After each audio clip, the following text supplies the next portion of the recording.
Happy Chhath पूजा दोस्तों। बहुत दिन से वीडियो नहीं डाल पा रहे थे क्योंकि हमारे यहाँ छठ हो रहा था। फिर सुबह सुबह उठकर हम लोग चले जाते हैं घाट पर और वहाँ जाकर हम लोग दौरा से सारे सूप को निकालते हैं और उसके बाद सब कुछ आराम से अरेंज करते हैं और उसमें दिए जलाते हैं। और भैया भी रेडी हो चुके थे।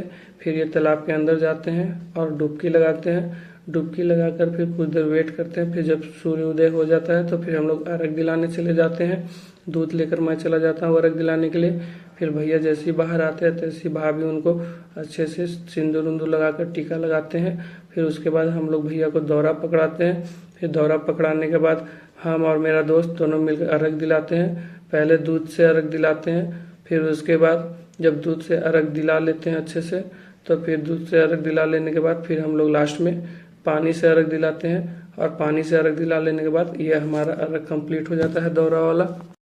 फिर हम लोग उसको उठाकर साइड करते हैं। फिर उसके बाद भाभी सूप का अर्घ दिलाने के लिए लाते हैं और हम फिर वो सारा प्रोसेस करते हैं जो होता है। फिर उसके बाद हम लोग सूप का प्रोसेस शुरू करते हैं। फिर उसके बाद हम लोग उनके सारे बच्चों को बुलाते हैं एक एक करके, क्योंकि ये सब मिलकर अर्घ दिलाएंगे इस बार।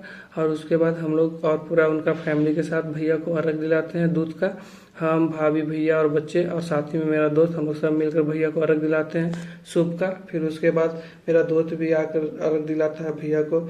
और ये लोग और भी लोगों को अर्घ दिला रहा था जो जो लोग हम लोग को जानते हैं उनको। फिर उसके बाद हम लोग का छठ पूजा कंप्लीट हो जाता है। तो फिर उसके बाद मैं दौरा उठाकर चल जाता हूँ अपने घर के तरफ।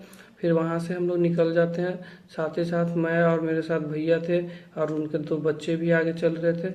फिर उसके बाद हम लोग चले जाते हैं अपने घर। थैंक यू दोस्तों, मेरा वीडियो देखने के लिए धन्यवाद और हैप्पी छठ।